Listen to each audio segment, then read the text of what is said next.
There hasn't been any moves by the Steelers since they've signed the edge rusher Jannard Avery in free agency to a one-year deal.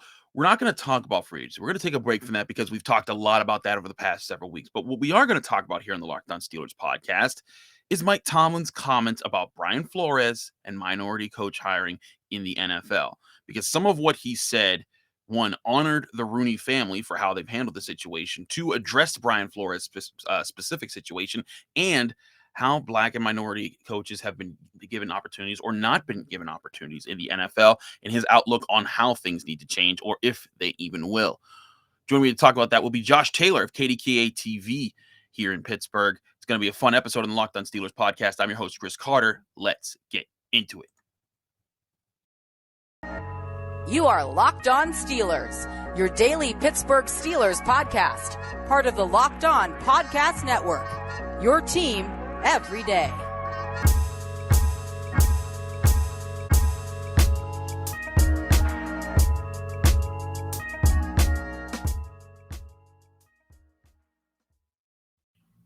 And welcome to the Locked On Steelers podcast. I'm your host, Chris Carter, bringing you your daily dose of all things on the Pittsburgh Steelers. As always, you can find this show on Apple Podcasts, Spotify, Google Podcasts, Odyssey, or YouTube. If you're watching this video on YouTube, hit the like button on this video, hit the subscribe button to our YouTube channel to get all of our daily content, including our breaking news updates on your Pittsburgh Steelers. We thank you for making the Locked On Steelers podcast your first listen every day. Joining me today, as I said earlier, is Josh Taylor, returning guest here from KDKA TV, 93.7 The Fan. You see him everywhere, and you see him here on the Locked On Steelers podcast. Josh, we bumped you up to Wednesday because I had an important topic to talk about you with. How you doing? I'm good. Now you see me in my in-laws house in New Jersey. I'm actually out of town with my wife. It's a big week for the family. The little guy's birthday is tomorrow. Oh, We're doing a big birthday party here with my in-laws. So he's gonna get to hang out with his family here and enjoy the weekend. So it's kind of switching things up a little bit, but it's been interesting. Thank you. Happy birthday to the little guy, and Yeah, it just he's the shows big Uno. You guys had a lot of taste having him in March, because that's where the best birthdays are, baby. Woo! Anyways, let's get to talking about this situation because Mike Tomlin. I wanted to hold off on this because the Steelers signed Jannard Avery, and I thought yesterday I wanted to talk about with Tony about the safety situation and and the cornerback situation, how it plays out. But I wanted to talk about this with you because we've talked about this a lot on this show and off the air. Josh and I probably have logged years of talking just between us, just in just conversations of us just talking everything. But the best conversations are off the air. They do. Yes, we say a lot funnier things there too. But one thing that Mike Tomlin addressed, of course, he's at the NFL owners meetings along with the Rooneys. You know, he's been talking a lot about different things over the past couple days. But one thing that was asked about him, was asked about Brian Flores and that situation and how that more about how that developed between them in how he found Brian Flores in their talks. Brian Flores opened up and said they spoke on the phone, and that's kind of what led to what happened there. But Mike Tomlin gave a little bit more insight, and here's the quote that he gave to reporters that were on site. "I wanted to stay close to Brian when his legal issues started. I didn't want him to think he was on an island. From a coaching fraternity standpoint, I owed him that, and I was in a position to provide that. That started our interactions and conversations. Over the course of those discussions, particularly when it became evident he was not going to get a head job, I think the natural discussion was had. It doesn't require a lot of time to come to the realization that you could use Brian Flores on your staff. There's so many ways he's going to help us and help me in particular. I love sharpening my sword on his and gaining a perspective that his experiences provide and wise counsel. We're talking a myriad of things, whether it's calendar, taking care of players, acquisition, and evaluation of talent. It's been fun to have him, and his contributions are going to be significant."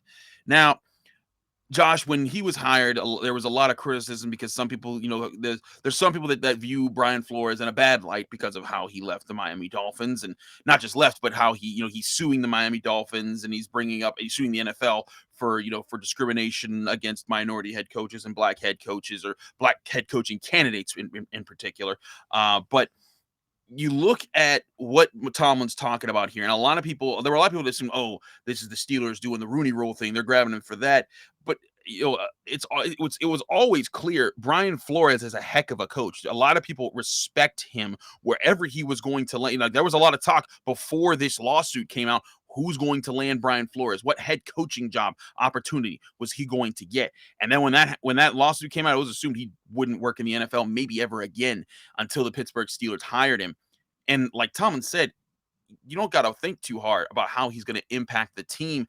I just think it's very interesting how he combines the fact that, yes, he's an asset to the team, but I felt the need to stay close to this man because I saw what he was going through and I wanted to be there for him. This is one of those situations where if you are a fierce Mike Tomlin critic, you're running out of room on the CVS receipt of stuff you want to bring up. Because what was the latest thing that they tried to contrive? What was the latest bit of criticism that they tried to lean on when they ran out of other stuff? Oh, what about his coaching tree? And these guys don't want to come and coach for him. There was the one knock during the offseason that they were trying to find certain position coaches, and certain guys didn't want to come and work under him and Matt Canada. That was the new thing that was attached to him. And then Brian Flores gets fired by the Dolphins, and then less than a month later, he's on the Steelers staff. And then the questions kind of dissipated. And then they resorted to the lowest hanging fruit. Oh, well, the Rooney Rule and this. Sure? You sure about that? Meanwhile, there's a coach who's been doing this for a long time. He will take other coaches that have had head coaching jobs, and they leave those head coaching jobs or they get fired. And while they're waiting for their next head coaching job, they end up working on his staff, kind of rebuilding and getting a nice perspective, maybe getting a better understanding of what they need to do differently next time. And they go back out and they get head coaching jobs again. And he's been doing that with his staff for the better part of a decade, to the point where I make a joke repeatedly now that I call this man's staff the Tuscaloosa Institute for Coaching Rehabilitation. Oh, I'm talking about Nick Saban. He's been doing this for years. I know. Now. I joke and call Alabama football the Tuscaloosa Institute for Coaching Rehabilitation, because Nick Saban will take in guys that have lost jobs and have been fired, and they will coach on his staff, and a couple years later, they're right back out and they get head coaching gigs. And he's been, it's almost like an assembly line. He just bring them in, recycle them, clean them up, polish them all off, and ship them right back out. Mike Tomlin now is 15 years into his head coaching career. And whether people want to acknowledge it or not, he is well on his way to a Hall of Fame career. Whether you want to acknowledge it or accept it, that is of your own thing. That's for you to deal with once this show's over. But it's going to happen. And when you've been around that long, like Mike Tomlin has, when you coached 15 years, and oh yeah, by the way, he just turned 50. Yeah. So what does that mean? That means he got in at a young age. He has a long time if he wants to, because he also said this, I believe Tuesday, during the owners meeting, someone asked me how much longer would he have coaching, and he said that's up to my wife. She could tell you better than I could. So that's a smart man. Yeah, he's saying the right things there. He's not tripping up. But to the point though is, if he wanted to, Bill Belichick's in his 70s. Him and Nick Saban are both in their 70s. If he wanted to, he could sit and coach for the next quarter of a century for the Pittsburgh Steelers if he felt like it. And that's where, and that's the strategy here. But again, I want to get back to him and Flores. The fact that, again, Flores wanted to, felt like reaching out to him and talking to him and had the respect of him. This is Flores, again, a guy who worked under Bill Belichick, the Godfather, the ultimate head coach of all time for a lot of people. And he called Mike Tomlin and he's working with him. And he's like, let me be an assistant under this guy. And it's worth mentioning. It's worth mentioning that he called Mike Tomlin. And, and I'll go back to this point. 15 years or 50 years old. That means you started age 34, age 35. So Mike Tomlin's been a young head coach in the league. So young head coaches might gravitate toward him because he understands what they've dealt with. He understands what they're going through. Now it just so happens that Brian Flores is not just a young coach, but he's also a young black coach. So of course he's going to gravitate toward Mike Tomlin because he's been a young black coach in this league when there's very few, young or otherwise. And he's actually gotten to that point where most coaches, young or old, black or white, don't get to. And that's winning a Super Bowl. He's been to 2 of them. So you're gonna gravitate toward that guy because there isn't much that guy hasn't been through. And let's go back to before he hired Brian Flores. Let's go back to the Super Bowl, the week of the Super Bowl, when you have a coach like Sean McVay, who had already a young coach who had been to a Super Bowl and lost, and then goes back the second time and wins. And the same thing, like Tomlin, before age 40, goes to 2 Super Bowls, wins 1. He mentioned how Mike Tomlin is a mentor to younger coaches. Mentor to him. So that shows you that people are going to him because A, they respect his resume, first of all. Second of all, B, they trust his outlook because he's been through all of these things that young coaches can either expect to, or in the good sense, hope to go through if you get to the top of that mountain. So the fact that Brian Flores went to him when there was this big perception around town that he was not seen that way, but those who pay attention know the difference. It probably doesn't shock some of us that Brian Flores went to him because we understood what he means to this coaching fraternity. We also understand what he means to players. I keep hearing, why is he always at pro days? Why is he moving around doing this? Here's the question you should be asking yourself. This guy's 15 years in. We just talked about that. 15 years in, probably going to wear a gold jacket, and he's still going to pro days. He's still having dinner with draft prospects. He's still meeting young players. And there's something that he kind of dropped in there too, because he says, look, we want to meet guys on the draft process, even though we know we might not get them, but there's a chance we might get them down the road. So this is a guy who plants that seed. There you go. Joe Hayden. These are guys that he builds relationships with early in their careers because you never know if you might get a chance to work with a guy down the road. So then you see another situation, granted it's a young coach, not a young player, but Brian Flores getting the opportunity down the road to work with a Mike Tomlin, to get that understanding and maybe learn some of those things that Brian Flores has been through and learn it from a guy who's been through some of those things and hopefully have that kind of mentorship that helps him the next time around in that next coaching job. Bill Belichick has done it. Nick Saban's been doing it for almost a decade. It does not surprise me at all that Mike Tomlin's doing it because of the way he's built relationships in this league, both with players and with other coaches. You hear people talk about, I don't understand why he just doesn't come out and say this. Mike Tomlin very famously does not bury guys. No. He doesn't bury players. He's not going to sit there and blast a guy in the media. It's just not what he does.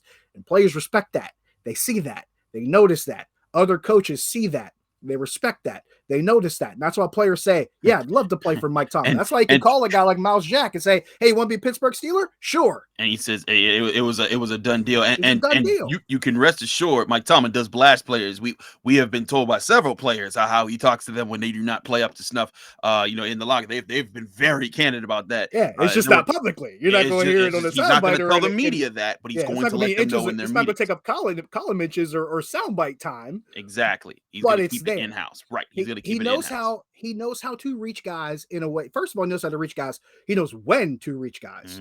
He knows where to reach guys, and he knows how to reach players. That is something that you cannot always just know right away. You either have to learn it or you have it walking in the door. I agree. But Josh, that's something that gets overlooked. Let's keep this going, but I got to take a break to talk about our friends at Built Bar. We'll be right back talking about this topic, but at Built Bar, it's the place that you go if you need the tasty treat that's also a healthy snack that keeps you on goal with your New Year's resolutions to eat right, eat better, and stay healthier in this new year. It's late March. It's almost April. You couldn't tell that in Pittsburgh. It's cold and snowy.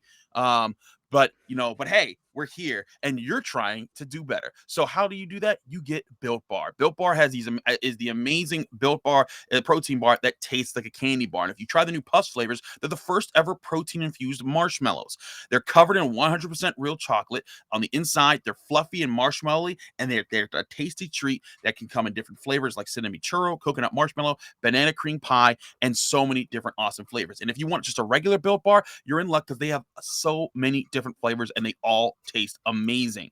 Again, those are also covered in 100% real chocolate, and they're low in calorie but high in protein. You can replace your candy bars with ease because these protein bars they pack 130 calories, 4 grams of sugar, 4 net carbs, and 17 grams of protein. Compare that to the average candy bar that has 240 calories, 30 grams of sugar, and dozens of net carbs. The choice is easy. And again, there's so many flavors to choose from. You can pick double chocolate, coconut almond, peanut butter brownie, raspberry, cookies and cream, salted caramel, mint brownie, and there's many more with new flavors being released each month when you go to their website, built.com. So go to that website, built.com right now, and you can use the promo code LOCKED15. That's LOCKED 15, LOCKED15, and you'll get 15% off your next order of Built Bars when you visit built.com.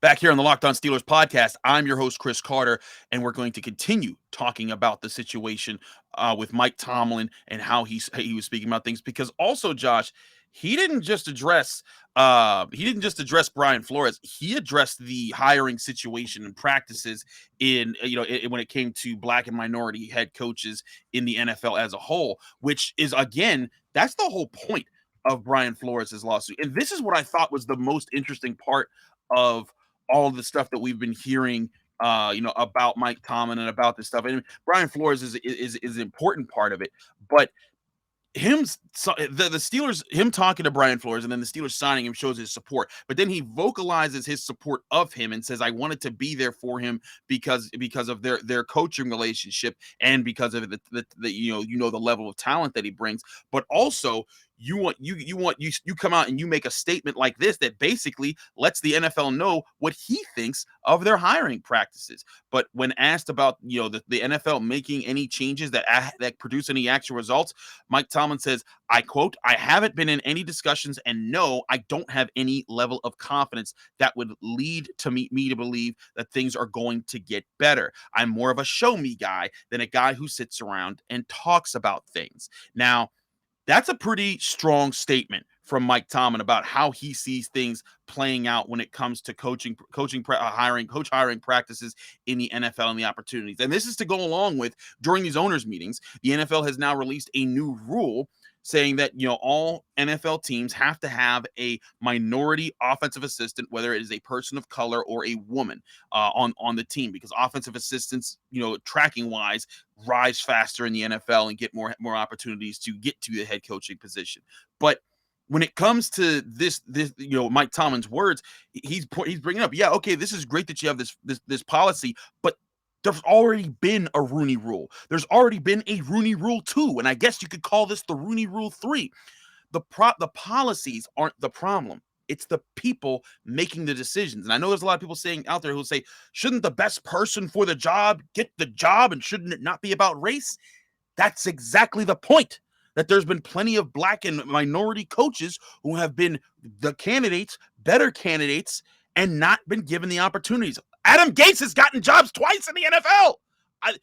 And that's just one example of how people are getting opportunities that are kind of clogging up chances for others to get opportunities. And you look at the hiring practices, and even with these policies that just say, hey, we suggest that you interview more people for more positions. We'll give you some incentives to interview more people for more positions. But it's clear, and I've said this for years, Josh, and I want to get your opinion on this. Mike Tomlin's point is, and my point has been, it's not about a policy. It's not about unless it's a rule that forces people to do it. It's not going to happen until you change the decision makers who call the shots on who gets hired by those teams, and the NFL owners never want to give that up. And that doesn't say all NFL owners are work these kind of practices, because the Rooneys are not only the first ever NFL team to employ a minority coach, not head coach. Lowell Perry, the first ever minority black coach in the NFL, was an assistant back for the Steelers way back when. They employed Tony Dungy, where he got his start, the first ever black head coach to win a Super Bowl. Oh, and by the way, they currently employ Mike Tomlin, who recently was just the only black head coach in the NFL. And here they are supporting Brian Flores and supporting Mike Tomlin as he supports Brian Flores. So again, that's not to besmirch all ownership in the NFL, but it's clear that across the board there needs to be changes. And I think Mike Tomlin's right in saying he has what reason is there to have confidence that even with this new rule, that something is going to change? There's so many bullet points I can drop just on I that particular oof. topic, but I'll try to keep them as condensed as possibly can. First one I'll drop, and I'll take it back about a few minutes where I mentioned Yeah. Mike Thomas got 15 years in the job. It's probably going to go to the Hall of Fame. You can say some stuff like that when you've had 15 years on the job and you've been to a couple of Super Bowls. You're probably going to go to the Hall of Fame. You can flex a little muscle now and say that, and you don't have to worry about anything because A, you've had enough time in the league and you have enough juice, and B, let's go to the second point. Are people starting to understand why he said what he said last season now when he was asked about college jobs and taking this gig and taking that job in USC and LSU? Are you understanding why he said now that he has the best job in all of professional sport? Is it starting to sink in now? Has it soaked in and really started to get inside the fabric here? That's why he's saying what he's saying. Not only because of the success of the franchise, but the franchise is willing to invest in him. They have invested in him for a decade and a half, and they will invest in him for probably at least another half of a decade, if we're being honest with ourselves. But this is a franchise that has put its money where its mouth is consistently over time, not only with him, but with the other coaches that you have already listed off.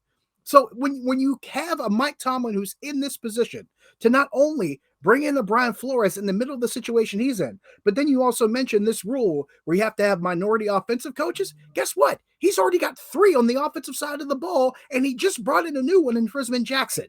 So now we're talking about a coach that continues to put his money where his mouth is because he's got a minority receivers coach. He's got a minority tight ends coach. He's got a minority running backs coach. They're all on the offensive side of the ball. Now, I could really start to peel the Band-Aid off and ask the question of why so many get funneled into being quarterback coaches and offensive coordinators and then head coaches.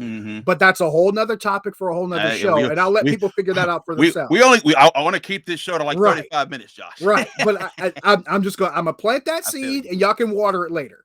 But I'll bring all that back around to say this. When you hear discussions like these be brought up, and you see where Mike Tomlin is not only in his career, but the organization that he's in, this is why he's able to say things like he's saying. And I'll provide this one. We're talking, you mentioned candidates getting hired for positions. What about coaches that were already established that were minority coaches that were fired and white replacements were hired for them? Let's talk about Jim Caldwell, who won games in Detroit and got fired for Matt Patricia. Let's talk about the only like Lions head coach to win a playoff game in like 30 years. I'm gonna Google that real quick. That's a good question because I don't know if Wayne Fonts did or not, but that's a really good topic. But Jim Caldwell, he won more games in Detroit than he lost, and he made it to the playoffs more often than he didn't, and he got fired for Matt Patricia.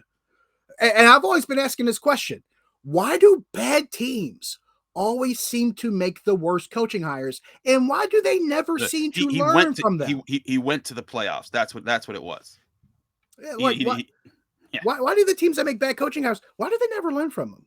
Why do they never learn from the bad coaching hires, like firing a Jim Caldwell to hire a Matt Patricia and you end up worse? Yeah, that was probably bound to happen. And here's another question that probably should be asked. And when we're talking about coaching candidates, when there are, for the majority of coaches that have been hired in the past few years, why are those teams that seem to keep doing badly, they bring in a black coach or a minority coach, he gets a couple years tops and he's right back out on the street because never really got a chance inside the job. And it's not just a couple. It's not just Brian Flores. It's not just Lovie Smith. It's not just David Culley. And I just mentioned 3 in the last couple years. Yeah, I can go further down the line. You said it's not just about 3 times. Right. I mean, I can go further down the line. If you want to go the last decade, once again, Chris, that's another topic for another show. But when you add all these things up, it shouldn't surprise you when Mike Tomlin says, no, I don't have any confidence that anything is going to change because the evidence is in front of you. I don't know how many ways that you need to look at something and not acknowledge that is there. I'll end it with this point. We have a book that we read to my son very often. It's one of our favorites. It's called There's No Such Thing as a Dragon. Throughout the course of the book, every time something happened, it was like, oh, well, the dragon did. And the kid's mother would tell him there's no such thing as a dragon. You know what kept happening in the book? The dragon kept growing. To the point where the dragon took up the whole house. And they're like, well, what's wrong with the house? Well, the dragon's here. Because you let the dragon get so big by ignoring it, by saying that it's not there and there's no such thing. That dragon's been taking up the house for a good couple years, if not decades now, in the NFL. And we're still acting like there's no such thing as a dragon. Maybe when someone like Mike Tomlin starts telling you, hey, there's a dragon in this house, we'll start listening to it. Especially when now he has a guy like Brian Flores on his staff that's been saying, hey, Miami, there's a dragon in the house. And they keep saying there's no such thing as a dragon. Parents understand where I'm going with this. So I'm hoping you're willing to go with me on this journey. But the message doesn't change. This has been a problem for a while now. I've been saying this for a while. They're not curing illnesses. They're trying to cure symptoms. And they're wondering why this illness continues to get worse in the league, because you're trying to cure symptoms without fixing the illness itself. To more to your point about Caldwell with the Lions, he is the only Lions head coach in the last 21 years to get the Lions to the playoff twice during his tenure. And he's also he had one of 2 seasons that they've had with double-digit wins during that span when they went 11-5, the best record that they have posted since 1991. And So Terrell Austin was his defensive coordinator. Yeah, that's another point. Hi, fans. Yeah, but again, I think you bring up a lot of great points here, and this is what Mike Tomlin's saying. This is what Brian Flores is saying through his lawsuit, and whether or not he wins his lawsuit, because there's a lot of, as a person who studied law, just because you have a point, just because you may be right, doesn't mean that your discrimination lawsuit is going to go the way that it should, or that you think it would be make all right with the world and everything. Fair point, well made. I look at it this way, though, is that Mike Tomlin, and some people might say, oh, look at him hiring all these minority head coaches. He's doing this to make a point, or he's doing this. It's like, well, if you look throughout his entire career, he's hired black and white coaches. I mean, he's had a ton of white assistants. I mean, you go from the Todd Haley's to even now the Matt Canadas to the Bruce Arians. There's been guys. Mike Tomlin's coaching staff has been has been diverse. It's been all over. It's been more about getting the guys and the talent into the room to help him out. And I think that's where the Steelers have been as an organization, but they're also not afraid to go and get the controversial coach who it was thought that it was going to be difficult to hire. Now, Art Rooney II did come out on Tuesday and say that he has not been pressured by any other owners to not hire Brian Flores. And I think Art Rooney, he may be telling the truth, but it's also very easy for him to be like, you know what, I'm not going to be the owner that puts another owner's name out there about who's telling me what to do, so that becomes another whole scandal. He has to protect the NFL, I guess, the league interest there as well. But again, I think Mike Tomlin making this statement is about his lack of confidence in the league to do anything until they show him something. It's not a call to arms, but it's sort of like a put up or shut up moment. It's like you keep saying, you put end racism in the end zone. You keep saying that you want these things to change. You keep coming up with these new policies. I mean, heck, the last Rooney Rule 2 policy came out just a few years ago, and you had what happened this past year where Mike Tomlin was the only black head coach in the NFL for and so now you're in this situation where he's like, you do have to show me. And the whole point is, again, they're either going to have to make a rule where it forces somebody to do something, or acknowledge that, hey, the people who make these decisions are biased one way and overlook these types of people. And again, it's not saying that they go into this and they say, push all the black candidates out of the way, we don't want to hire any of them. It's that, and this happens with a lot of employment discrimination, you relate to people who are more like you, or you relate to people, it often happens. You relate to people who you have more connections to, or their backgrounds. And that happens in a lot of hiring practices. That's why a lot of times people who get connections into jobs, they do so through someone they know. And oftentimes, if you study it, I've read several studies over the years of studying employment discrimination. Oftentimes, race is a factor in those moments. And also, all I'm saying, I think all that Mike Tomlin, he's not saying, he's pointing. He's like, I don't have confidence there. But my biggest point is that if you want to see this change, it's not going to come from making a rule. Because if you make a rule that's a quota rule, it's going to cause havoc and chaos. They'll find their ways to skirt around it. And they'll find their ways to skirt around those rules, like they have when they hire a David Cullen and say, see, we gave a guy a job, we fired him in a year, we gave him a terrible team that we knew wasn't going to do well, but we got rid of him and we gave him a shot, so now we can bring in whoever we want. you see those things. What has to change is someone has to be making these decisions, and that's different from who's been making these decisions. But I think Mike Tomlin's point, what everyone knows and what everyone says in the back room when they're looking at this, is that those people are not going to give up their power in those moments. They're not, and it comes back to the same thing. And I think what Mike Tomlin is saying is not too different from how I feel about it. He doesn't feel confident that things are going to get any better because, like you mentioned it, they'll put this rule in, they'll put that rule in, they'll put Peyton in the end zone. It says different stuff, and then they'll just keep going back to what they've been doing before. It reminds me of one of my favorite terrible jokes. Why do dogs lick themselves? Because they can. Why do they skirt the rules like they do? Because they can. Why do they make the decisions that they make? Because they can. Because until there is something that almost forces you to go about things differently, you're going to keep doing it the way you used to because you're comfortable. Now, the question we should be asking ourselves is, why are certain organizations making the same decisions that they're comfortable with and keep failing? And yet they still have opportunities to do it again. You'd figure someone say, hey, let me find somebody who can make a better decision, or maybe you're just okay with it because it keeps you comfortable. Maybe the difference between some organizations, why they've been successful, is they've been willing to do the thing that maybe makes them a little bit uncomfortable to bring back the return that in turn, unironically, makes them comfortable. So it does come back around to, are you making the right decisions because they're the right decisions? Or are you making them because you feel like it's the right decision and it makes you comfortable? But I feel like Mike Tomlin's saying the same thing I am.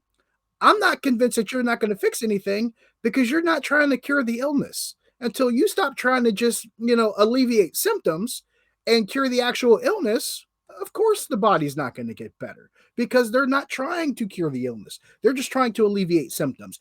And the thing is, this isn't something like this, just my opinion. This isn't something that I'm just coming up with. Go back and look at it. Just go back through the years and see the hirings and the firings and the shiftings and the moving around.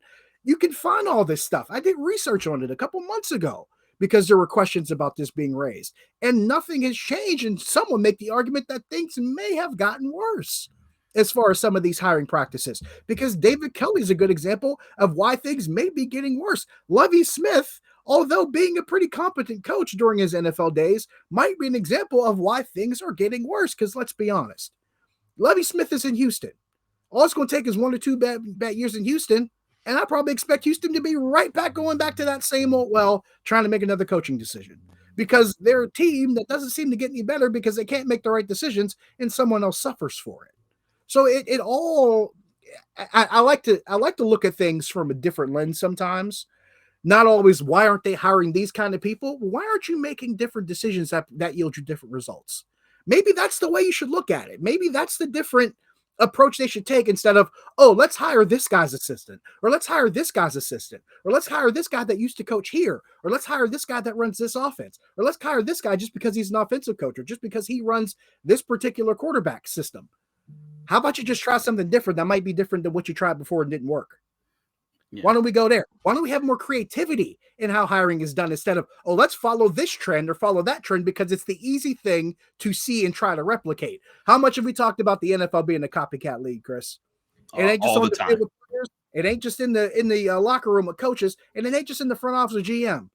Owners do the same thing too. Mm-hmm. It's a copycat league from the top to the bottom, and until we start making unique decisions that create better results, we're gonna keep seeing the same thing. I thought you made the best point, is that they want to address the symptoms and not the actual disease and not the actual cause of these problems. Because again, the problem isn't that these coaching hirings aren't happening. The problem is that people are talking about them and people are realizing it, and the NFL is getting called out on it. And that's what it is that's hurting their image, and then in turn may end up hurting their money down the line, which is what they don't want to happen. Right. And that's what a lot of people have said. As much as the Rooneys get credit, some people say maybe the Rooneys aren't really that benevolent.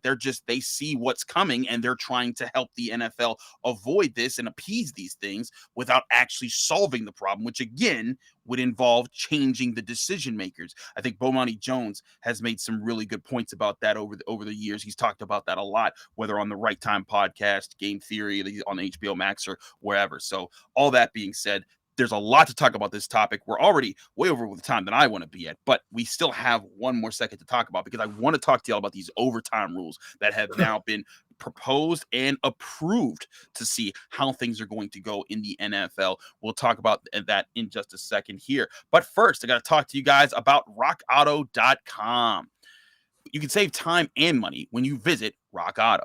Why choose to spend 30%, 50%, or even 100% more for the same parts from a chain store or car dealership when you can get a better price right at rockauto.com for your car or truck? For example, a Honda Odyssey fuel pump will cost you $353 if you went to the chain store. But if you just stayed at home, clicked on rockauto.com, you'd have to pay only $216 for that same part. That's a great price difference. Rock Auto is a family-owned business serving do-it-yourselfers for over 20 years. Rock Auto's prices are reliable low for every customer, and they have everything that you could need from brake parts to tail lamps to motor oil and even new carpet. Go explore their easy-to-use website today to find their solution to your auto part needs. Go to rockauto.com right now and see all the parts available for your car or truck. Be sure to write "Locked On" in their "How did you hear about us" box so that they know that we sent you. Amazing selection, reliably low prices, all the parts your car will ever need. Visit rockauto.com today.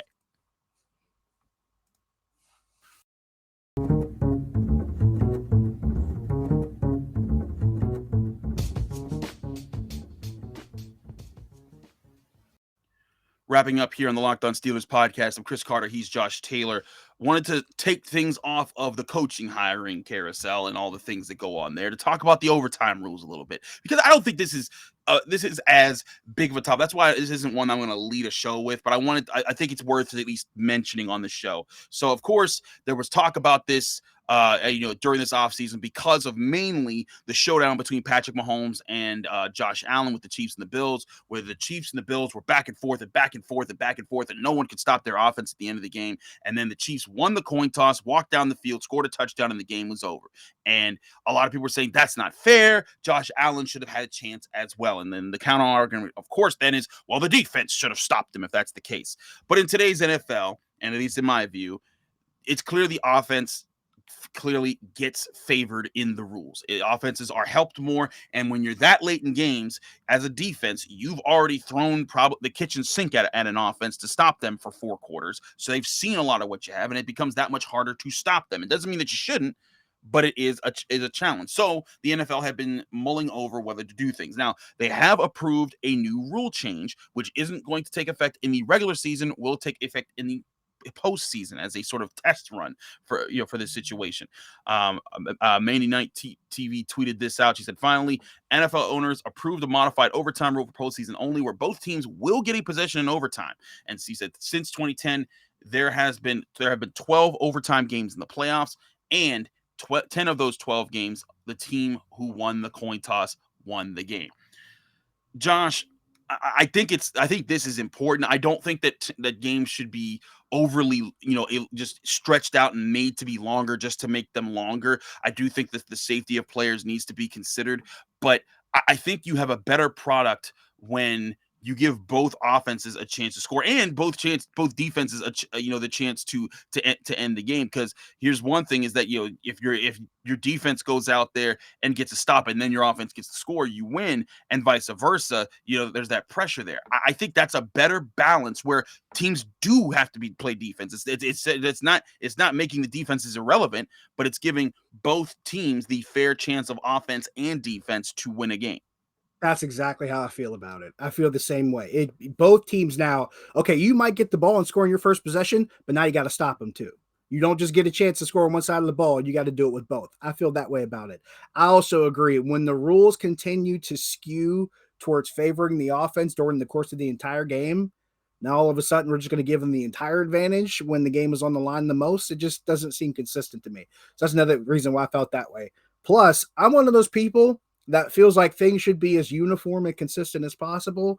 You have your overtime rules a certain way during the regular season where both teams can get a shot with the ball, but it's not that way during the postseason. Now, granted, I know in the regular season, if a team scores a touchdown, that ends the game, there's all that. But, I mean, it's probably more of a format during the regular season that you look at might be more fair than what previously was during the postseason. Why not make that a little bit more streamlined and make it a little bit more uniform? Now, they don't have to be exactly the same because obviously in the regular season, ties come into play. But at the same time, why not get the opportunity to get it, to have each team have a chance to both play offense and play defense? Because that's what happens. That's what determines a lot of regular season games. Why not have it be the same thing in determining a postseason game, especially when the postseason game holds more weight? It just seems like it's something that makes more sense and has a better solution to a problem that probably should not be what it was if not for the development and the evolution of the game and the rules that have been changed up until this point.